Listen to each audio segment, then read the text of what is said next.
Dentro de los trastornos de la vía visual eferente, también se encuentran las anomalías de la motilidad extrínseca.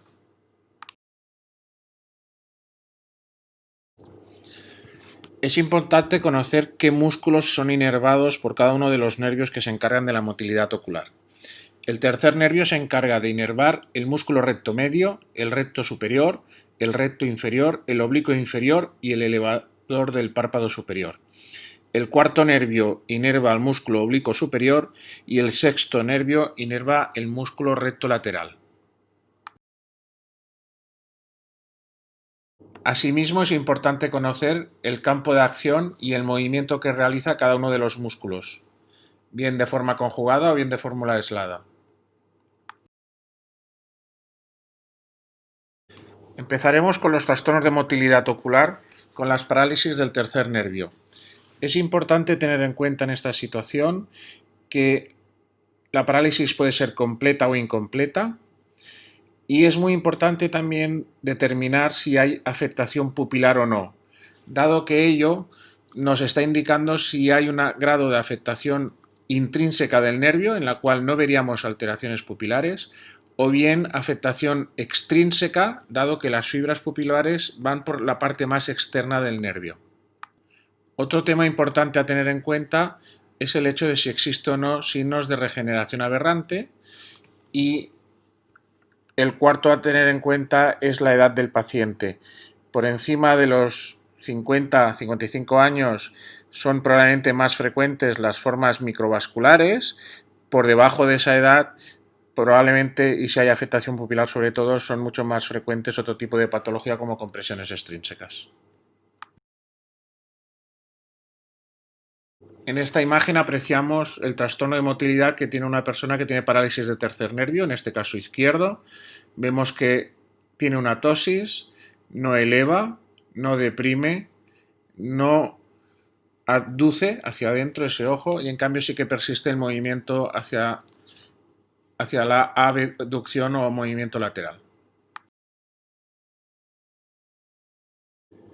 Dentro de las causas de afectación del tercer nervio, es importante diferenciar las causas intrínsecas, generalmente microvascular en pacientes de cierta edad, con factores de riesgo vascular, hipertensión, diabetes, etc., de las causas extrínsecas, entre las cuales la principal a descartar son el aneurisma de la arteria comunicante posterior y las causas tumorales o traumáticas. En estas últimas habría afectación pupilar, cosa que no hay en la afectación microvascular.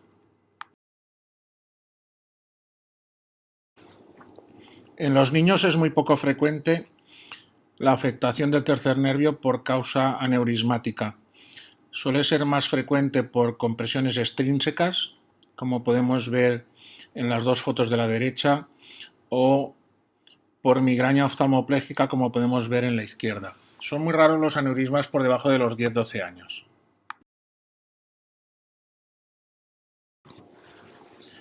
Cuando nos enfrentamos frente a una parálisis de tercer nervio, es muy importante tener en cuenta si hay afectación pupilar o no. Si la parálisis es completa y no hay afectación pupilar, se está hablando probablemente de una afectación intrínseca, con lo cual la causa más frecuente en pacientes a partir de cierta edad es la afectación microvascular. Siempre que se aprecie una pupila dilatada, hay que descartar la causa compresiva, y entre ellas la más importante de todas, por el riesgo vital que representa, el aneurisma de la arteria comunicante posterior.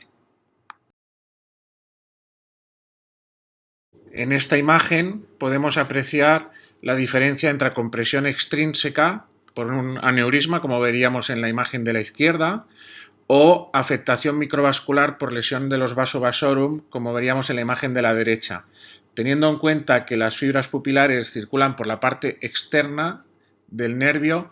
Nos encontraremos con que si hay una afectación extrínseca hay dilatación pupilar, y si hay una afectación intrínseca no suele haber afectación pupilar. Apreciamos aquí un ejemplo de una afectación de tercer nervio izquierdo en un paciente con un aneurisma de comunicante posterior. Es importante, como vemos en la imagen de abajo a la izquierda, ver la relación que hay entre la arteria comunicante posterior junto con la salida del tercer nervio.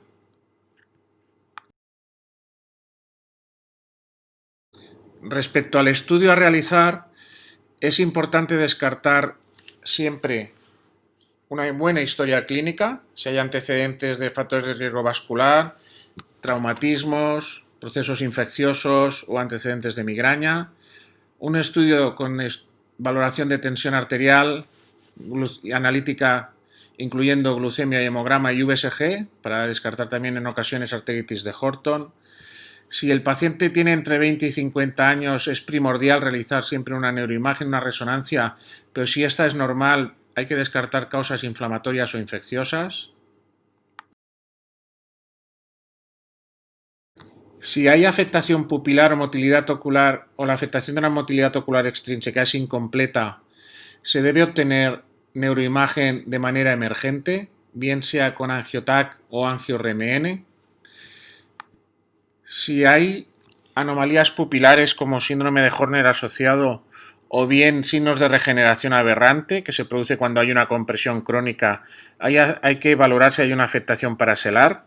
En esos casos también es de recibo realizar una resonancia nuclear preferente y en ocasiones un TAC para descartar si hay calcificaciones paraselares, como podía haber en un craneofaringioma.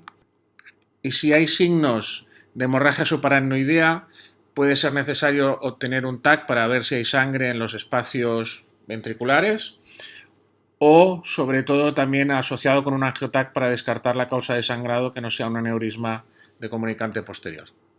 Es de reseñar que el dolor no es un signo diferencial. Puede haber dolor tanto en las compresiones extrínsecas como en las afectaciones microvasculares, sobre todo en el contexto de diabetes mellitus, y que actualmente solo se queda el recurso de la angiografía cerebral para el análisis de los vasos en aquellas situaciones en las que puede haber vasculitis o una elevada sospecha de aneurisma de comunicante posterior y que no se ha podido evaluar a través del angiotac o de la angio-RMN. Asimismo, se guarda el recurso de la angiografía con fines terapéuticos, si se ha de hacer neuroradiología intervencionista. Aquí un resumen de cuándo se debe investigar una parálisis de tercer nervio, pero en general, si hay afectación pupilar, se debe estudiar siempre. Si no hay antecedente traumático también, si hay signos de progresión, si hay regeneración aberrante, o si hemos pensado que podía ser una etiología microvascular en un paciente ya mayor con factores de riesgo vascular y sin afectación pupilar, pero que no se resuelve en el tiempo previsto de unos 3-4 meses. El siguiente nervio que vamos a analizar su afectación es la parálisis del cuarto nervio. Entre sus causas es el que se puede afectar mayoritariamente por causas traumáticas y también es el que más se afecta por causas congénitas. El cuarto nervio inerva al músculo oblicuo superior, por lo tanto nos encontraremos con un ojo que tiene una limitación a la depresión en aducción y que tiene tendencia a desplazarse hacia arriba, a generar una hipertropia. Existen posiciones, como vemos aquí en la paciente de la imagen, en la cual al inclinar la cabeza y llevar el campo de acción del músculo donde trabaja el músculo se produce un desplazamiento hacia arriba por una hiperfunción del músculo oblicuo inferior. Vemos aquí otro ejemplo de parálisis de cuarto nervio. No siempre es muy evidente. Vemos en la mirada superior hacia su lado izquierdo que hay una elevación excesiva del ojo derecho por una hiperfunción del músculo oblicuo inferior, pero no vemos muy claramente una limitación a la depresión en aducción de ese mismo ojo. Muchas veces en las formas congénitas lo que es más evidente es la hiperacción del músculo que hace el efecto contrario, que es el músculo oblicuo inferior. También se pueden apreciar signos de tortícolis compensadora, como vemos en esta niña, en la cual para no trabajar en el campo de acción del músculo que le puede generar cierta diplopia, inclina la cabeza hacia el lado contrario, del lado de la lesión, poniéndose de manifiesto la elevación cuando se inclina hacia el lado donde está el músculo parético.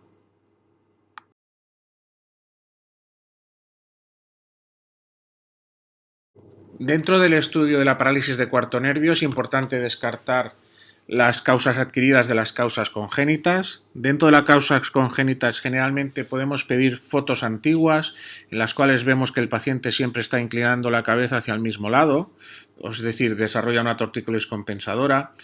Y si evaluamos cuál es la capacidad de fusión que tiene entre imágenes, tienen una elevada amplitud de fusión, de tal manera que una amplitud de fusión por encima de 6 dioptrías prismáticas o más se considera que puede ser una causa congénita.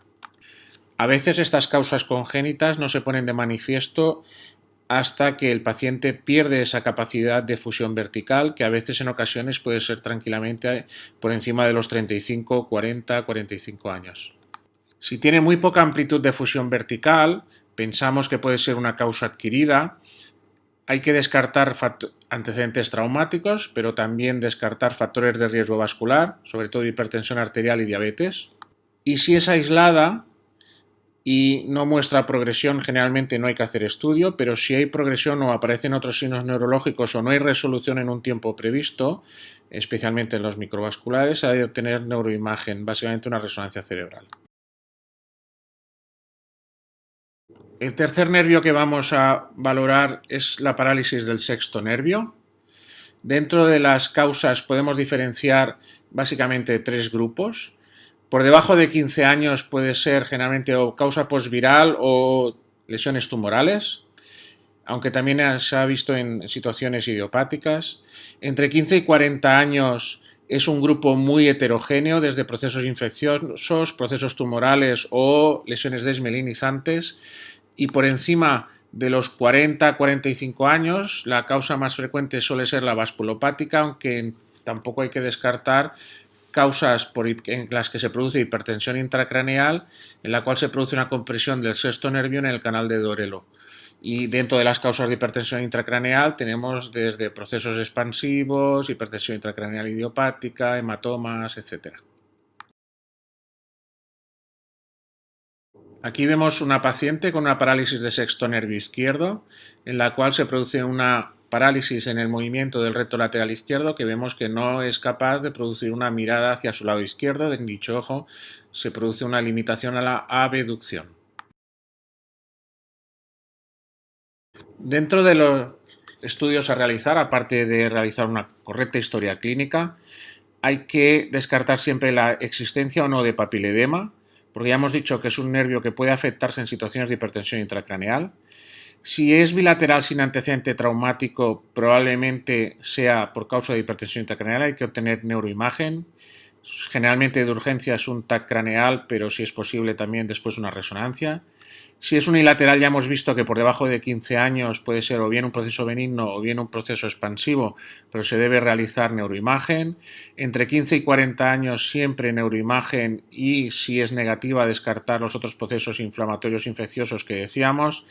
Y si es por encima de 40-45 años, entonces hay que pensar en patología microvascular y descartar factores de riesgo como hipertensión o diabetes. Si no mejora o bien hay otros signos o bien hay un edema de papila o etcétera, entonces en esas situaciones también hay que obtener neuroimagen. En estas imágenes vemos un paciente con una parálisis bilateral de sexto nervio y que presentaba dos lesiones metastásicas a nivel protuberancial. Nos podemos encontrar también con parálisis combinadas, en las cuales podemos ver no una parálisis, sino varias, y depende del tipo de asociación que encontremos, podemos definir la localización de la lesión. Siempre que veamos parálisis combinadas, estamos hablando de una afectación estructural. Nos podemos encontrar en ápex orbitario, que encontremos lesiones del segundo par, es decir, disminución de visión tercero, cuarto y sexto, lesiones de la hendidura orbitaria superior en la cual veamos afectaciones de tercero, cuarto, sexto y primera rama trigeminal, o bien del seno cavernoso en la cual puede haber descenso visual, afectación de cuarto, de sexto, de quinto, puede haber un Horner, incluso se puede añadir también una afectación de tercer nervio. Dentro de las causas de parálisis combinadas siempre hay una lesión estructural. La más importante suelen ser los tumores, seguido por traumatismos o procedimientos posquirúrgicos, lesiones inflamatorias localizadas en alguna de las estructuras que hemos descrito, o bien aneurismas o fístulas de la comunicación arteriovenosa. Siempre requieren neuroimagen y la neuroimagen a realizar es resonancia magnética con contraste e intentando definir siempre, ya en relación a lo que hemos visto de las asociaciones que hemos visto, intentar decirle al neuroradiólogo en qué posición pensamos que está la lesión. Como causa microvascular es muy excepcional que se produzca más de una parálisis.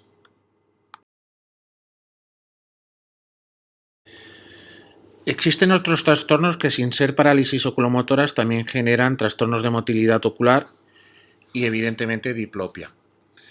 Pueden ser de causa internuclear, supranuclear o bien por afectación muscular. Vamos a comentar la oftalmoplegia internuclear.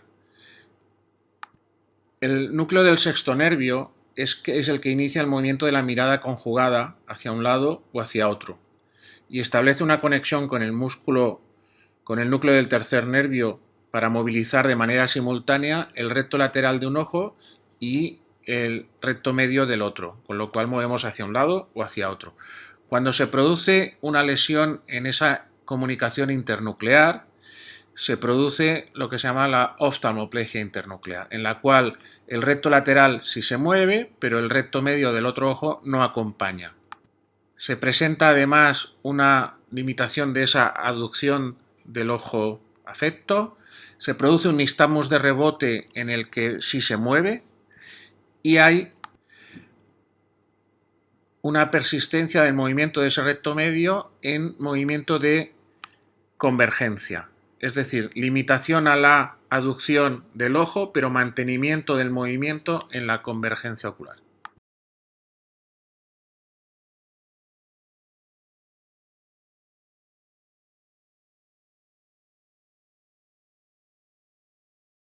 Aquí vemos un ejemplo de oftalmoplegia internuclear bilateral con limitación a los movimientos de ambos rectos medios, y si tuviéramos el vídeo se vería el nistagmus de rebote en los movimientos laterales, pero en cambio vemos que hay un mantenimiento del movimiento al realizar la convergencia. Dentro de las causas de oftalmoplegia internuclear, la primera a descartar siempre, y sobre todo en pacientes jóvenes, es la enfermedad desmielinizante, y sobre todo si es bilateral, y en pacientes ya de mayor edad, la causa más frecuente suele ser trastorno microvascular o una lesión en el área de protuberancia. Aquí vemos un listado de las causas de oftalmoplegia internuclear. Dentro de las aisladas en gente joven, sobre todo desmielinizante o infarto de tronco. En pacientes ya de mayor edad hay otras causas, fármacos, traumáticas, etc. Y puede haber también formas asociadas en el contexto de ya enfermedades neurológicas más amplias. El estudio a realizar es siempre la historia clínica, evidentemente, y descartar una lesión a nivel de tronco cerebral solicitando una resonancia cerebral que incluya bien y con contraste área de mesencéfalo y protuberancia. Otro trastorno que generalmente es también de causa neurooftalmológica es la miastenia. Puede existir de forma ocular aislada o de forma generalizada. Se produce porque hay una serie de anticuerpos que bloquean la respuesta muscular. Hay un bloqueo de los receptores de acetilcolina por anticuerpos antirreceptor de acetilcolina, aunque se han descrito otra serie de anticuerpos, por ejemplo anti-MuSK. Y como hemos dicho, puede ser una forma simplemente ocular o bien generalizada. Se caracteriza por la presencia de ptosis, que además puede ser variable, mejor abertura palpebral por la mañana y peor por la tarde o por la noche. Se produce claudicación, respuesta en el momento en que se pide más ejercicio sobre los párpados o sobre la musculatura extraocular, se produce un deterioro de la función. Y a nivel de motilidad ocular extrínseca puede dar cualquier tipo de alteración motora. Suele dar más trastornos verticales, pero también se han descrito trastornos horizontales y muchas veces no siguen un patrón claro. Para su diagnóstico se puede utilizar el test del hielo, como vemos abajo, que en situaciones de tosis el hielo mejora la transmisión neuronal, con lo cual colocando hielo sobre el párpado durante 2 minutos y quitándolo inmediatamente se ve una mejor abertura palpebral. Y en aquellos casos en los cuales haya trastornos de motilidad también se puede utilizar el test del tensilón o de la piridostigmina, que se pone endovenosa y se produce una respuesta relativamente inmediata, pero hay que ir con cuidado porque a veces produce bradicardia. La determinación de anticuerpos suele ser lo más característico, determinación de anticuerpos antirreceptor de acetilcolina, anti-MuSK o incluso últimamente algunos más que se han descrito. Y probablemente el gold estándar es la electromiografía en fibra simple, en la cual se produce un estímulo repetitivo sobre un grupo muscular y que se produce una pérdida de actividad con el tiempo de estimulación. Se llama también electromiografía de fibra simple o electromiografía en jitter. Ambas son muy efectivas para el diagnóstico. En muchos casos, inicialmente el paciente es diagnosticado de miastenia ocular, pero aproximadamente entre un 65 y un 70% evolucionan a forma generalizada.